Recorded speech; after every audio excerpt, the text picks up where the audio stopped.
church in here? It'll improve it in the future. And I feel, well, when I went diving last summer with my family, I was able to tell my grandparents how many fish I saw, and they told me that, when they used to go diving, it used to be like diving in an aquarium. And that really touched me, or kind of made me sad, because I know that from now on there's going to be less and less fish. And I want my children to be able to enjoy, an ocean full of fish. And I hope that this sanctuary can really make that happen. Thank you.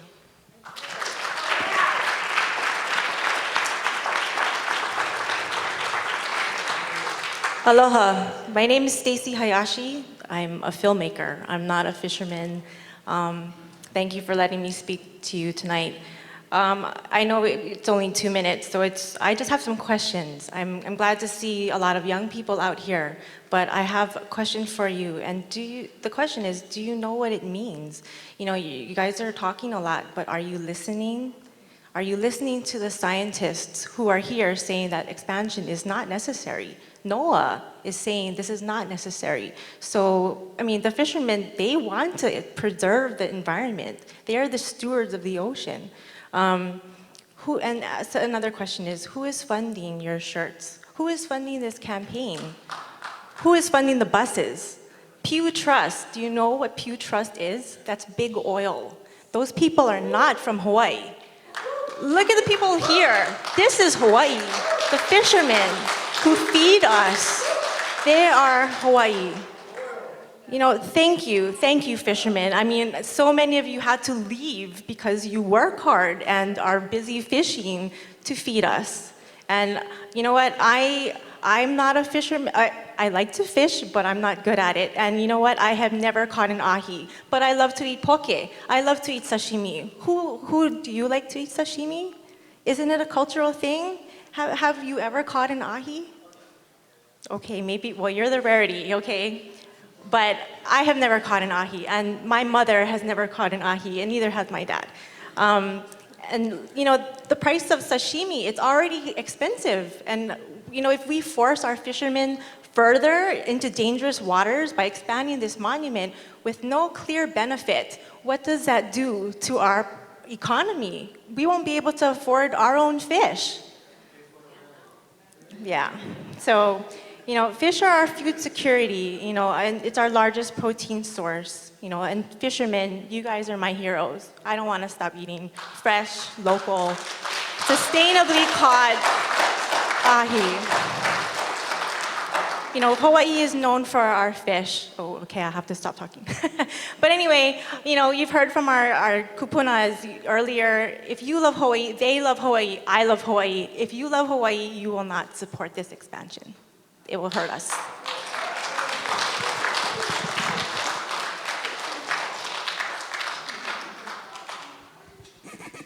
Hi, my name is Chris Evans. I'm a marine biologist. I'm an educator at Hawaii Pacific University.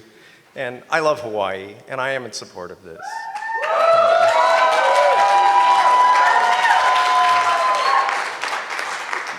There's, so many good things have been said tonight on both sides. But it's interesting on the fishing side. A lot of Westpac, Westpac is a federally funded agency. So, a lot of that money's coming from them. And Pew, that supported these shirts and stuff, that's a private foundation. And if they want to put their money towards conservation, let them do that. I wish more oil, it's not an oil company. It's a private foundation. But beyond that, the fishing in the northwestern Hawaiian Islands, there's very few 5% of the longlining is in this area. So this is really not going to affect a huge amount of the longlining. And a lot of our longline fish are not being sold here in Hawaii. This is not about poke and about fish here in Hawaii. And it's not about just fishermen. It's about really the world and protecting our oceans. Okay, we need to do a better job. When you guys say that, the fishermen are protecting the oceans, I know they're doing a good job, but we need to do a lot better job. Our oceans are being very depleted. If we look at the main Hawaiian Islands, they are fished out. I dive, I see very few fish. And the only place I see big fish is going to be in those little tiny protected areas. The state of Hawaii is not very good at protecting our area, our oceans. Yes, we have some marine life conservation districts. They are very small and they are very few. This is a huge area, and we really do need to make it bigger. We need to make it bigger for the world, to show the world that, hey, yes, we are doing a good job of trying to protect our oceans. We're not going to hurt the fishing industry by protecting another 50 miles on either side of this. But it is going to be a symbolic gesture to the world, and it's going to help us all. It's going to help the fishermen. Because what we protect, what we lay aside is reserve refuge areas where these fish can reproduce. It's not about just protecting the black corals or coral reefs on the bottom of the ocean. It's about protecting that whole water column. The seabirds, the turtles, the monk seals, all of it. I mean, I've heard so many good speakers tonight, William Isla and Laura Thielen, and the guy that talked about all the plastics of the seabirds. They're feeding their babies plastics because that's all they're catching out there. We need to do a much better job of protecting our oceans. Thank you.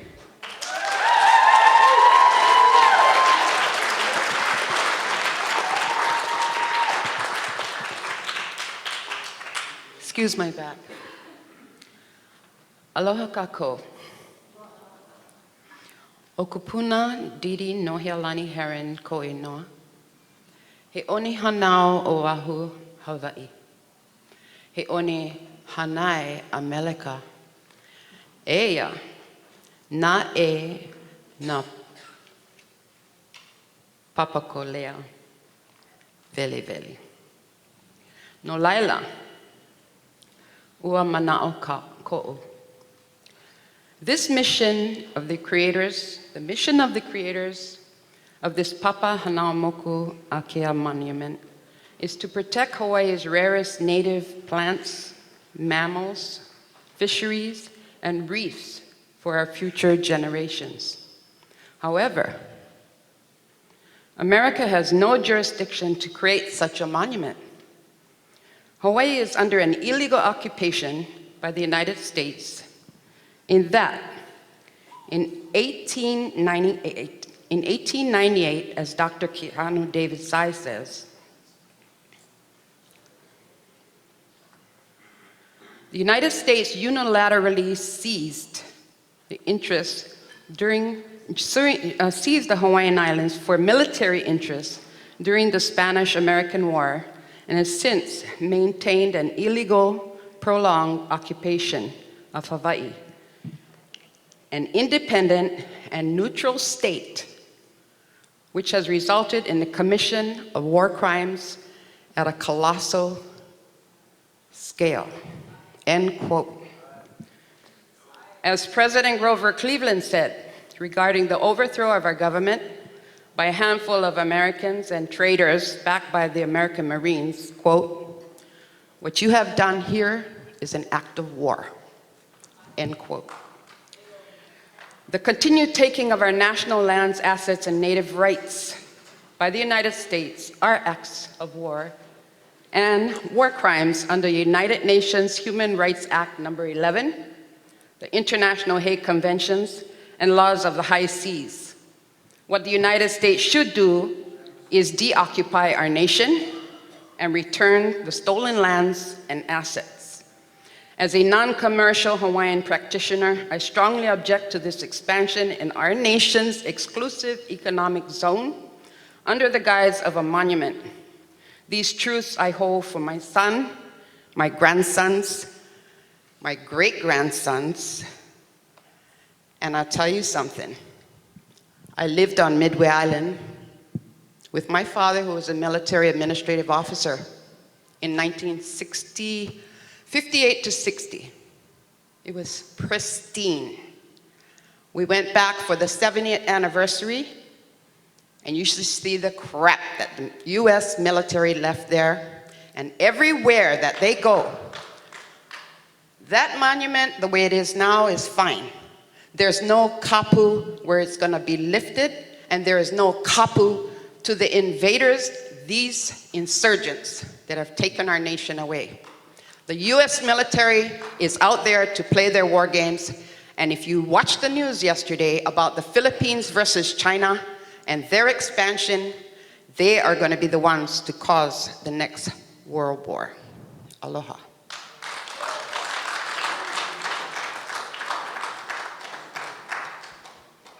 Hi, everybody. My name is Jason. I'm 20 years old, born and raised here. I'm a student at Embry-Riddle Aeronautical University studying aerospace engineering.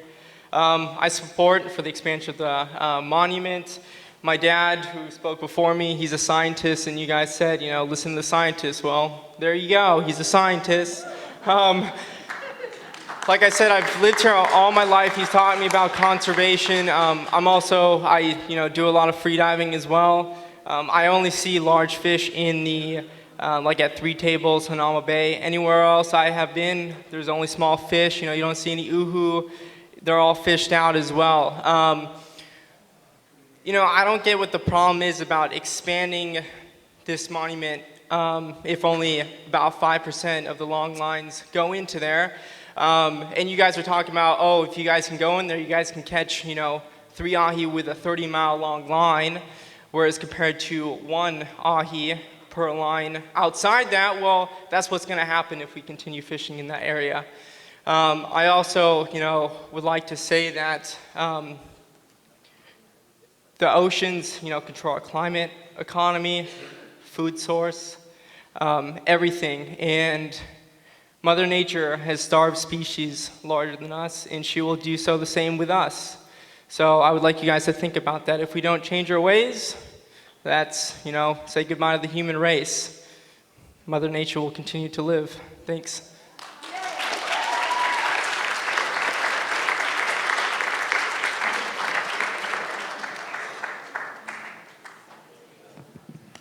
Here we go. It's a long day. Since 5:30 this morning at the fish auction to tonight. As you can notice, tonight there's no chef present. I am only chef, Nico Chef from Nico's restaurant, and Ed. Thank you, Ed. So we have 2 chefs here. 2 chefs. We have the final touch on the fish, okay? I've been buying fish for the past 12, 13 years to a fish auction every single morning. We go through right now in the restaurant about 1,200 to 1,300 pounds of fish a day. We feed about 1,200 people a day. We only serve fresh island fish from our fishing boat, from longline boat, and from trolling boat. I said trolling boat because it's important to don't forget those guys also. So we have to be careful of those moves we want to do for conservation. I'm all about conservation. And the reason I'm the only chef tonight is because the other chefs are scared of your position in a way, because we don't want to be divided. We just don't want to be divided. We want to work together on this issue. We need to feed you, all of us, with our fresh fish, and we need to leave the fishermen fishing where they're supposed to fish, under what we're doing right now, which is the most managed and sustainable fishing in the world. Trust me, I'm from France, and you saw what happened in the bluefin tuna situation in Europe. It was a terrible management. This is what happened. Here we don't have that. We can be proud of our fish, and we can be proud to serve that wonderful fish, the best seafood in the world. So please, be educated, read about it before making any decision, and don't be divided. We're not bad guys. It's not because Nico is against the expansion. It's not because Chef Maro is against the expansion, but that's what we think. What we want is to be able to serve you guys the best fish in the world. Thank you.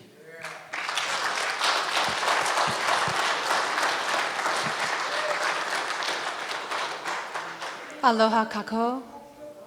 My name is Lorraine Garnier, and I want to thank you for all being here to help set up this meeting and prepare us all for this evening.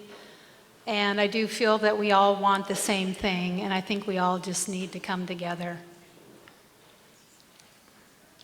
First, I'd like to say that I fully support the expansion of Papahanaumokuakea Marine National Monument. As a 37-year-old resident, I have spent most of my life living and working in tandem alongside the ocean here. What was then and what is now is vastly different. There are so many reasons why expanding the current monument along the northwestern Hawaiian island chain makes intellectual sense to our seas. Protect what you know you have and what you are still discovering. Did you know that over 250 new coral, reef fish, and other species have been discovered in the last 10 years since the monument has been around? By the way, I work in environmental studies program with all these young people. A lot of them don't know me, some of them do, and this is our future, and I welcome each and every young person here tonight. So, what else might there be to discover and protect? If we don't come together and make strides in protecting the ocean outside of the current monument boundaries, we may lose what we never knew existed and how absolutely tragic that could be. I come before you today in defense of our seas. We have a chance over the next several weeks to make the change we wish to see in the world.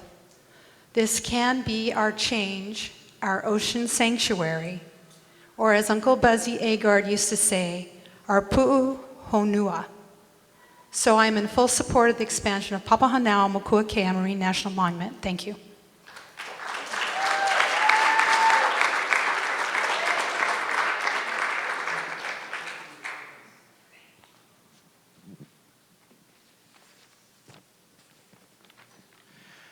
All right, three more on your left. Luella Leonardi, Marlo Sabater, and Ken Koike. And to the microphone on your right, Hano Naehu, Sarah Matye, Kayleen Sheldon, Raphael Bergstrom, and Dr. Keku Evokikiloi. Aloha, everyone.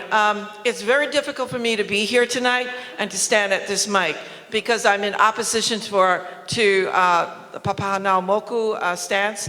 And most of the people that are on the blue shirts, they are my family and they are my friends. So this is very difficult for me to be up here. Also, too, I want to acknowledge the leaders that are in the community in this room right now who are our leaders in our Hawaiian community and do keep the unity within our people. They need to be acknowledged. Oftentimes, I'm pissy with them and I'm in their face and doing what we did this past weekend. And I just want to extend my love for you. But I'm definitely against it. I've attended recently 6 different BOEMS meetings, and the DOI was also very present in the BOEM meetings. The BOEM meetings are for ocean leasing, right here. This is Oahu. The dock spots that you're looking at, this is where they're going to do ocean leasing. The day is BOEM, which is the federal government. So I'm asking for the Lahui leaders to take a look at what we are doing tonight and to send in their comments by September 7th. I do have material here that I've been Xeroxing and giving out. I've given out so far 200 or more.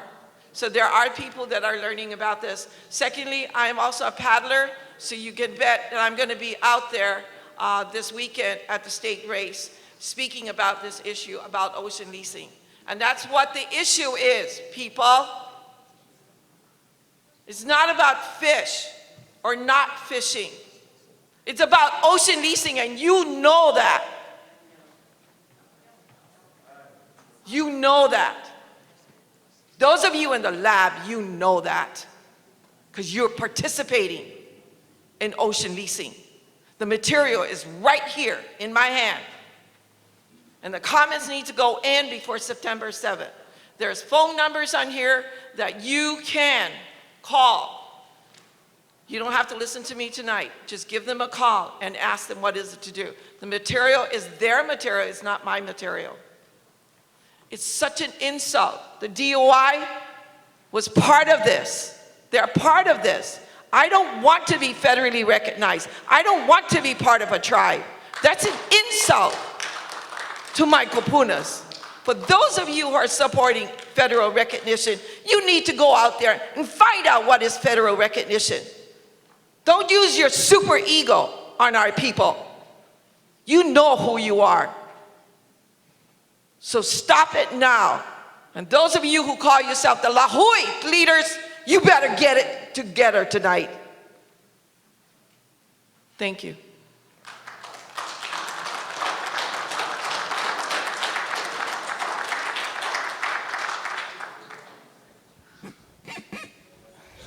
Aloha, my name is Keating Kawila Sheldon. I am the daughter of a fisherman, granddaughter of a fisherman, sister and auntie to a fisherman. This was really hard for me because I had to read all the information, and most of the information came from the people that support this expansion. And we wouldn't have this expansion if Hawaii was not annexed or usurped or taken over. And although I'm in the blue shirt and I support the expansion, I wish I could amend some things on there, and to the people with the yellow and the blue on both sides, you guys are actually on the right side, together, unified, and you guys really should think about the DOI, Department of Interior, the DOD, Department of Defense, and also OHA, the managers, who's managing the fish, who's managing the marine resources, and think if you can trust them. And I know I'm over here with the blue, lolo me, because I didn't get to finish reading. I didn't get to listen to everybody else on that side, so time wasn't fair on both sides, I think, on their side as well. And so when you think about who is managing the resources, the long-line fishermen, you don't want to eat fish that has depleted uranium in it. If the Department of Interior is in charge of managing these resources. So even though I'm for the expansion, protecting the coral reefs and all of those things, I also want everyone to realize the managers and oversight them and maybe change some things in the expansion, that the people need to oversight these managers, the Department of Interior, Department of Defense, and also OHA. Because OHA, sometimes, they have their favorites to go to Papahanaumokuakea, not people like me, not daughters of fishermen like me. And so that's what I'm here to say. Maybe I should be undecided for now. Mahalo.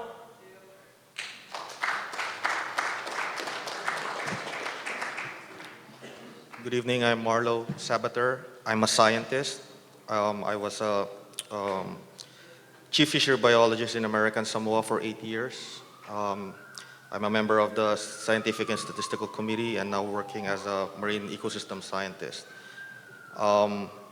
My testimony, as for us scientists, we are held to a higher standards in terms of objectivity, transparency, and also in terms of being unbiased. This document I have in my hand is considered as the only scientific document that this whole expansion is based upon. And from our review of this document, there are a lot of misinformation in this document and this document hasn't undergone any kind of peer review. So having prominent scientists on this document doesn't necessarily constitute this as being best scientific information available. This will have to undergo the same standards as National Standard 2 require, a peer review of a scientific document before any decision can be made on this whole monument expansion.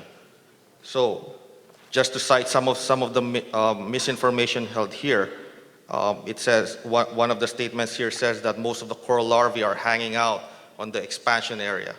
There are several literature out there that says most of these larvae are entrained in oceanographic features that's related to the islands, which is close to the already protected areas. There are some information in here also claims that we're going to benefit from spillover, whereas there's already some studies done in Hawaii Institute of Marine Biology that says that we are not, the main Hawaiian Islands are not going to benefit to any kind of spillover coming from the Northwest Hawaiian Islands. So I encourage you guys to have a serious look at this document and look at the other side of the story. And there was a question posed in one of the articles leading to this, whether can 1,500 scientists be wrong? And I say they can be wrong if they were presented with biased information at the International Coral Reef Symposium, and especially if they were offered free beer just to sign up on the petition. Thank you.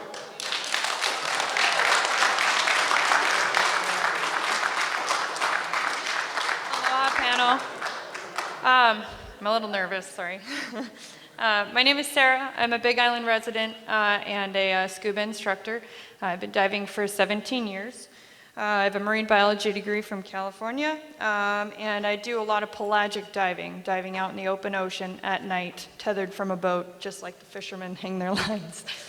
I support sustainable seafood and sustainable aquaculture through responsible fishing. The ocean's been my lifeblood and my passion, and I am for the expansion of Papahanaumokuakea. The Hawaiian Islands are the most isolated islands in the world, breeding a huge amount of endemism, life, and also fragility. The animals of the Northwest Hawaiian Islands have a lot of challenges to face, and humans aren't making it any easier. The longline fisheries deploy hooks that extend for many, many miles, and endangered sharks and turtles migrating through them do get caught. Now, I'm not against fisheries, and I'm not against longlines. We must catch our seafood in the most efficient and productive way possible to feed all of our mouths of growing poke lovers all around the world. But the ocean is a big, expansive area, and pelagic animals need a place of refuge. There is a balance. Marine protected areas in California and Florida were controversial initially, but since their establishment, the fisheries quickly found out that not only were there more fish around the MPAs, but they were bigger and healthier catches. Despite rumors of less available seafood, harvesting fish outside the new expansion will not hurt the fisheries. It will benefit them by allowing fish a place to feed, grow, and breed. Fish move in and out of these protection areas. Sharks, turtles, monk seals, pelagic fish migrate and forage for hundreds of miles, yet the current monument only extends 50 nautical miles. By expanding out to the 200 nautical miles, we encompass more of their area to ensure a better ecosystem and stronger fish populations. This helps create more seafood, not less. People visit here from all over the world to see our reefs. We must protect them. Please support the expansion of Papahanaumokuakea Marine National Monument, and with that, a healthier, more productive ocean for our future generations to enjoy on our plates and swimming alongside us. Thank you.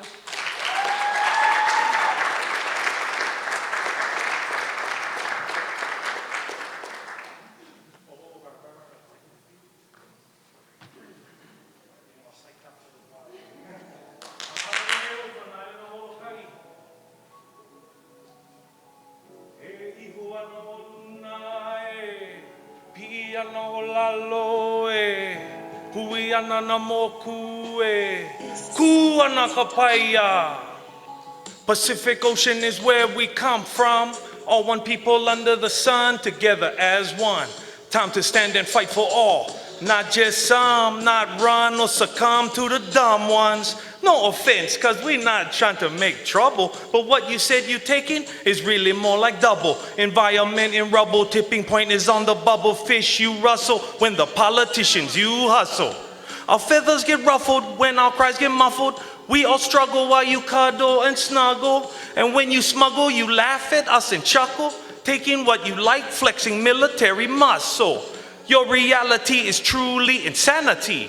An epic tragedy for all of humanity. Ironically, you failed to see that for family, we will fight to protect this world for eternity. New generations, guardians standing right here. All the children of Moana Nui Akea.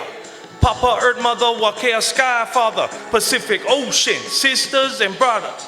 E iho ana o luna e pi'i ana o lalo hui ana na moku ku ana ka paia.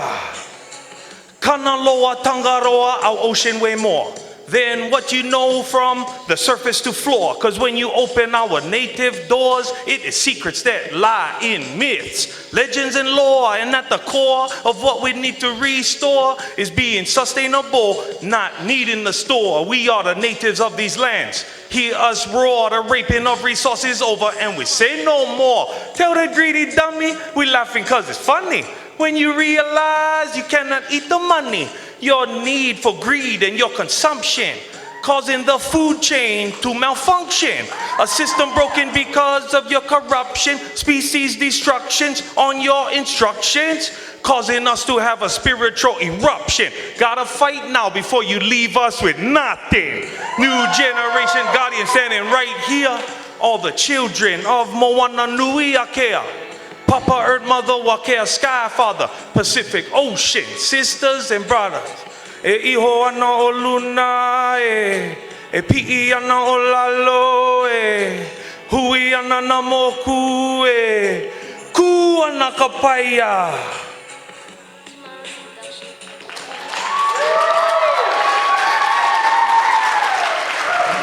My name is Hanohano Naeo from the island of Molokai. Kanaka Maoli by blood, Hawaiian by nationality, Aloha Aina by choice, Kia Iloko by profession. Ma'aina, ma ocean mean more to me than anything, because that's our mama. And we gotta protect them, even from ourselves. So I'm for the expansion, because my loyalty is to the Aina and always gonna be.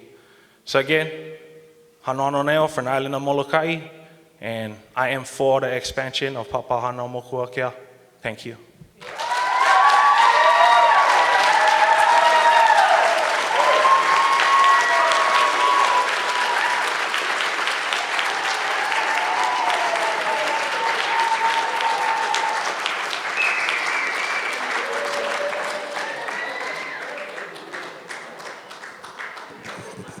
I'm not sure I should have let him go first.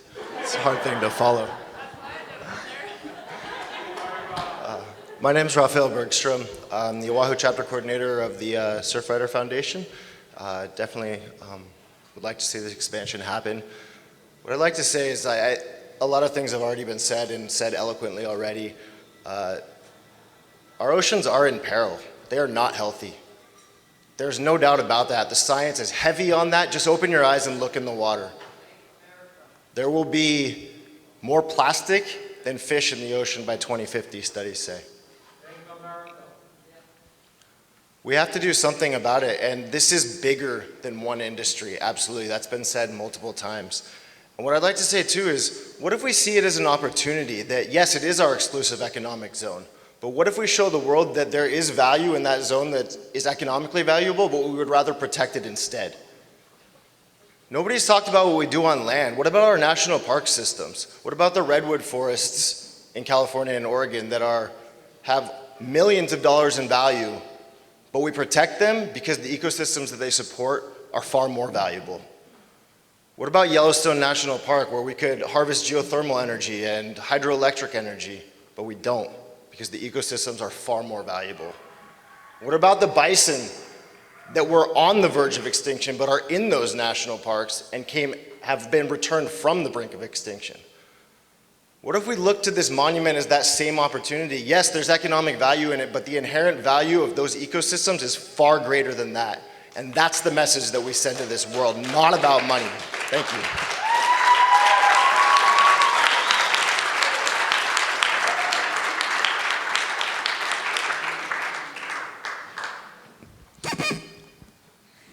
Aloha mai kako. Thank you for the opportunity to talk today. My name is Dr. Keko Evakikiloi. I serve as the chair for the Native Hawaiian Cultural Working Group for the Northwest Hawaiian Islands Marine National Monument. We're comprised of about 50 individuals located across all the main Hawaiian Islands, each with strong ties to Papahana Mokuakea.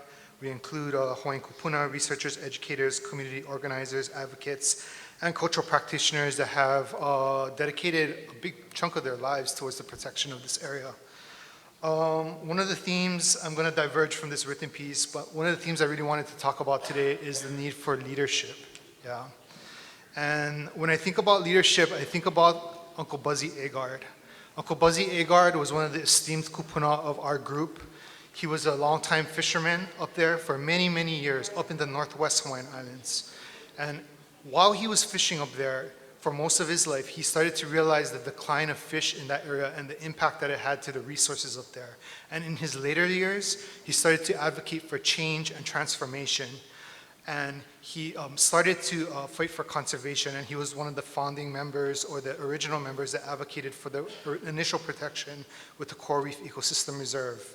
To me, Uncle Buzzy exemplifies leadership because you see the long-term commitment of a person to a particular place.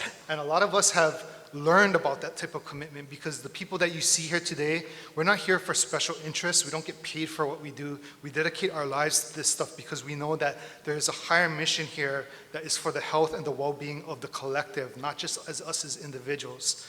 And so when I talk about leadership, I talk about commitment, and I think about Uncle Buzzy Agard, and I think about the term pu'uhonua that he used. He recognized that we needed this place to become a pu'uhonua, or a safe haven for the rich biological diversity and the cultural diversity and the cultural practices that continue to go up there today. The second thing I want to talk about in terms of leadership is the importance of acknowledging when there is a problem. For me, there's global decline, and there's no denying that. And as a young leader of the cultural working group, I cannot stand by idly and just make pretend that this is not happening. And so what I'm asking everyone today is to take up the call of action, to fight for this stuff, and recognize if we don't do something now, yeah, we might not get impacted from my generation up, but we're passing on the bill to everybody that's younger. I might not even be alive by 2040 or 2050 when all this goes down, but a lot of the young faces you see in the room, they're gonna have to pay the bill while we walk away from this thing. Finally, I just want to say that I support, the Cultural Working Group supports the Office of Hawaiian Affairs, as the co-trustee. There's an element of social justice that needs to occur here in the recognition of the role of Native Hawaiians in having an equal seat at the table. And the proposed expansion that Senator Schatz has put forth addresses all of these things. Thank you.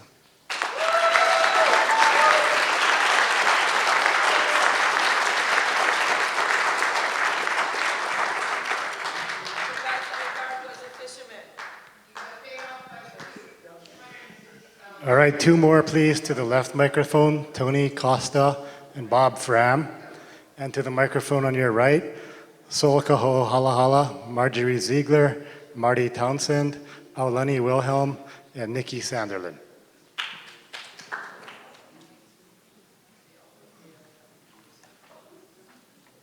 Super thank you so much for this opportunity.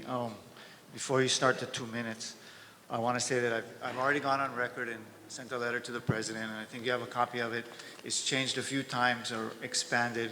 It's very long and poignant, and I've tried to truncate it and be very concise, and I'll try to do my best. There'll be some overlap from previous testimonies, but my name is Tony Costa, and I represent Hawaii Nearshore Fishermen, a loosely organized yet tight-knit group of fishermen that fish in the nearshore waters of the main Hawaiian Islands. We're not directly affected by this expansion, but we're in vehement opposition to the proposed expansion. The biggest and most valid argument against the proposed monument expansion would be that these invisible lines on a map would effectively cripple Hawaii's bright light of local food production, wild-caught local seafood.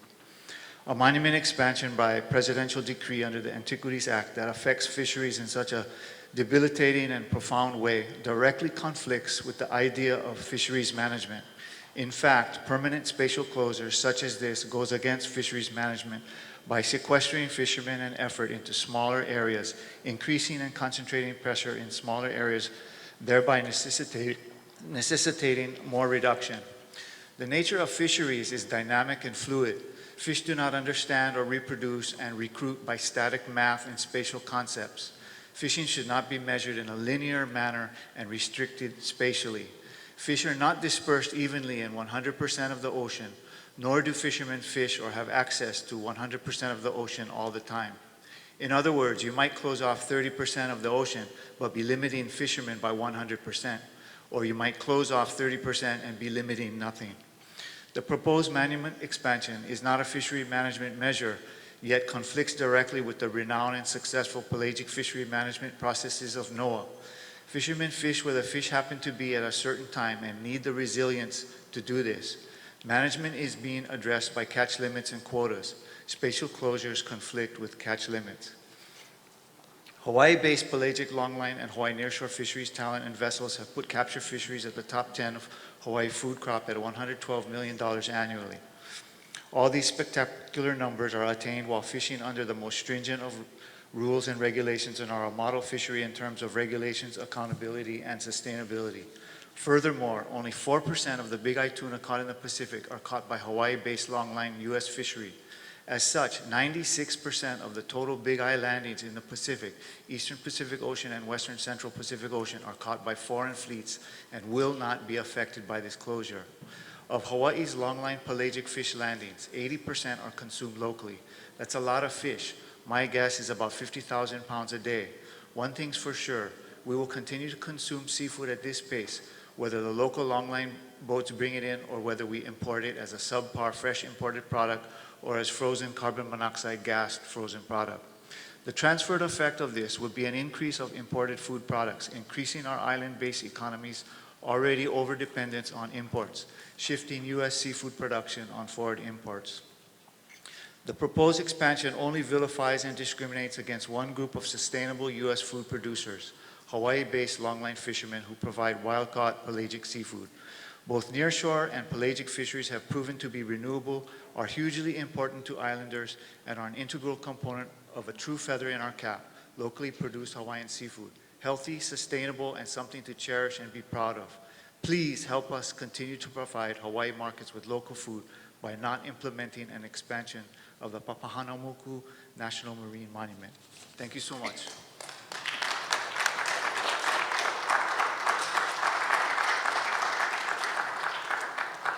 Aloha. I want to thank the agencies for hosting this, and I want to also acknowledge the kupuna who have been here this evening and those that still remain. And I want to acknowledge all of the ho'aloha, the people who are here passionately. I want to talk about where I'm from. I'm a 7th generation kupa'aina o Lanai. I have been privileged to have been in an island that had subsisted, and fishing was a major, and gathering was a major part of our lifestyles. And without the help of our kupuna, who have helped to hone and teach us what is responsible fishing and gathering, I cannot say that I would be here today without this idea of advocating for the continuance of their teachings and practices. So I think I'm qualified as a kupuna because my mo'opuna call me Papa.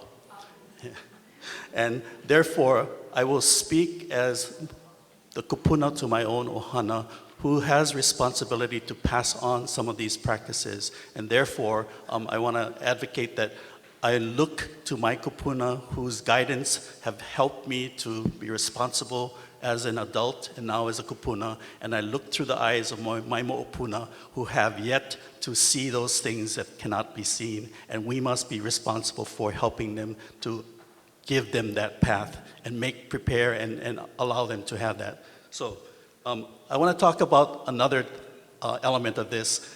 The kumulipo is really the basis for our chant, whether you want to call it the chant of creation or you want to call it, we have heard a lot about the Magnuson-Stevenson Act. Well, the Hawaiians have something that's called the kumulipo. And I invite you to read the kumulipo so you understand that for a lot of the people who have come here tonight, their foundation comes from that basis. And if you have no sense of what that is, then how can you begin to categorize this effort in economics, in fishing versus non-fishing? Erase all of that. Let's get down to the foundation. We are in Hawaii. The kumulipo talks about the creation of these creatures of which we are all beneficiaries of. If we had not had this area of refugia set aside for us, you and I would not be the beneficiaries of that which we have become accustomed to. So part of what we need to do is acknowledge where we are, go back to those sources and put back in place and take those actions, as was just mentioned earlier, of what we need to do to move ahead.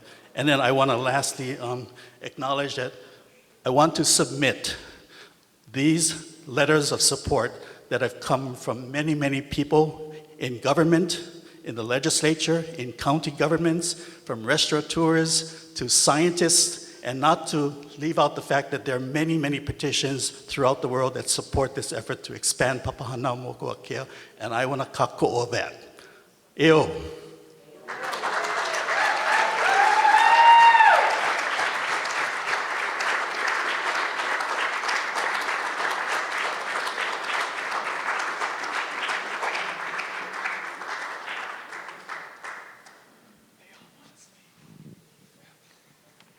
Okay, another 5 for the microphone on the right, please. Ian Murakami. Oh, sorry, 2 more. That's right. Oh, one of them's my old boss. Ooh, sorry.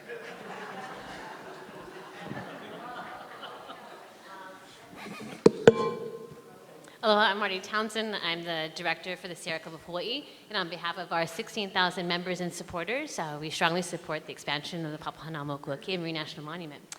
And the reason we support it is because we think it sends a signal to the world of our commitment to protect the 30% of our oceans that need to be set aside to ensure that we all survive climate change. Just from a personal perspective, I've actually worked on Northwest Hawaiian Islands issues for about 10 years, which is really short compared to a lot of people in this room. My mentor was Uncle Buzzy Agard, and his demand to us was that we advocate for policies to ensure that humans left no footprint on the Northwest Hawaiian Islands. We have had too much harm. The battle was long underway when I started, and so I really take offense, I guess, at the claim that there's not enough transparency or process in this decision that's confronting the administration right now. You talk about how you want to rely on Magnuson-Stevens Act or the Marine Mammal Protection Act or all these other federal laws, when reality is Westpac, under the leadership of Kitty Simons, has sidestepped many of those laws and has pushed us to the point where we have to rely on things like the Antiquities Act. I remember the days when we had 100,000 comments in support of the sanctuary, when we had 1.2 million people expressing support for better protecting the Northwest Hawaiian Islands, and Westpac fought that every step of the way. So they can't be surprised that they've come to this situation, or we use the Antiquities Act in this way. I also take issue with the idea of sustainable fishing. The fact that our fisheries are regularly overfished is a demonstration that our fisheries are not sustainably fished. They are overfished, and we must take action now to protect our fisheries for future generations. I too eat fish, and I too feel the sting when fish are expensive to buy at the store. I'm really grateful for those that I know who fish, who provide for their friends and family. The reality is that when we set aside these marine protected areas, we ensure that our fisheries will thrive into the future, and by extension, the livelihoods of fishers will also thrive for future generations. Thank you.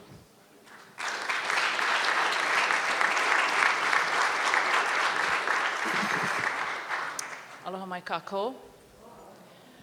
Thank you for the opportunity to speak. As most of you know, I've been involved in the protection of Papahanaumokuakea since about 2000, and it's impossible to summarize the last 16 years in 2 minutes. I was the former deputy and manager of the Coral Reef Ecosystem Reserve, the predecessor to the monument, and I was the founding manager for 8 years. Currently, I'm the SVP for Oceans for Conservation International, and I'm just going to say that I'm going to submit our detailed comments as they are, but I'd prefer to kind of speak from myself as all the things. I'm not going to separate all those things as me here, and to say that I really do appreciate all the things that have been said tonight, the issues that are raised. I agree with so many of them, and it's very strange to be on this side of the conversation, but the eha that I feel in my heart over the contention is the same. If I believed that this expansion of Papahanaumokuakea was, or that the current status quo, the not expansion of Papahanaumokuakea would address all those issues that we're talking about tonight, the things that people are worried about, then I too would be opposed to it. But the truth is, we know what the status quo gets us. We're seeing that all around the world. What we're talking about here and what we're arguing about, the global ocean is 361 million square kilometers. We're talking about 0.33 of 1% of that. And why are we talking about that? Why are we talking about 0.33 of 1% of the global ocean? Because that's the state of our oceans. We're talking about that because we cannot any longer go out in our nearshore waters and do what we used to do. And it's hurtful because I know how. My grandfather was an aqua boat fisherman in the era of Uncle Buzzy up there, and he couldn't keep fishing because my grandmother didn't want him to go farther and farther out, because the farther out you go, the more dangerous it is. The bigger the gear, the bigger the boats, the harder it is to bring that food home. So they made the choice to become cityfied and leave Nanakuli and come into town and become townies, and that became our story here. And that becomes a story of so many families, because we're talking about and arguing over 0.33 of 1% of the total global ocean. So I ask that we keep that into perspective. And I also want to add, there's so many things about let's make this decision in the context of the good that has come, because we know about the good that has come out of Popohanaumokuakea, and we also can predict pretty well what's going to happen with status quo. But I want to bring some economic information. We've been talking about the economics of what may or may not happen, and the economic argument was raised also 16 years ago. But I want people to know that one thing that's little discussed about Popohanaumokuakea is that it has grown into a significant economic conservation and research initiative with an emphasis on education, Native Hawaiian engagement, and international collaboration. And just during my tenure at NOAA, this marine conservation work, not even the terrestrial stuff, infused over $110 million into Hawaii's economy. And it created a multiplier effect for both economic and programmatic impact in the archipelago, a multiplier effect in the tune of $40 million in additional investment in research and private sector outreach and education programs, and countless amount of indirect support that didn't go directly but were put together by organizations that shared in the mission of very similar conservation and partnered with us. The list goes on, it's detailed in here, and I just want to thank you for the time. Aloha.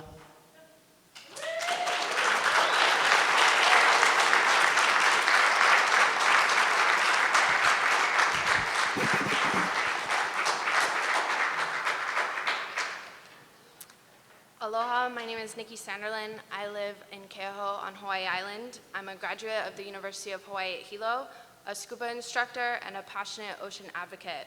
I'm in support of the expansion of Papahanaumokuakea Marine National Monument. The existing monument protects 7,000 known species of marine and terrestrial life, 25% of which are only found there. Compared to the coral reefs near the populated Hawaiian Islands, the monument's reefs are considered to be healthy and contain high fish biomass, diverse species assemblages, and high levels of endemism. As fish populations become increasingly impacted by the effects of overfishing, it's important to preserve large areas that have maintained diverse and healthy populations, which we can do by expanding the monument. There are significant resources outside the current monument boundaries that would benefit from these protections. Highly migratory species such as sea turtles, whales, dolphins, seabirds, sharks, and tuna forage outside of the area of the existing monument and are protected or are threatened by fishing every time that they leave. The northwestern Hawaiian Islands are home to one of the largest groupings of tropical seabirds in the world, several hundred of which are caught as bycatch from longline fishing vessels operating out of Hawaii. Despite these fishing bans, several species of sharks are still caught and killed on long lines, all caught as bycatch and thrown back. I'd also like to say that a lot of people at this meeting have been saying that people that are pro-expansion are anti-fishing, and I disagree with that statement. I love fish. I love to see them, and I also love to eat them, which most of us here do. But we're not working just to protect tuna. That's not the only species that we're working for here. We're also working for the benthic habitat that exists there that is under imminent threat from the seafloor mining that potentially could happen there. We also want to protect the habitat of all these species that I've mentioned. Tuna is just one of those species, but we want to protect the whole domain. As a student of marine science and someone that works in the ocean every day, I see the declines of our ocean's health, from overfishing to coral bleaching to marine debris. We have a chance to make a positive change in the health of our oceans. By expanding the boundary of Papahanaumokuakea, we can protect more of its biodiversity and once again make the northwestern Hawaiian Islands the largest marine reserve in the world. Thank you.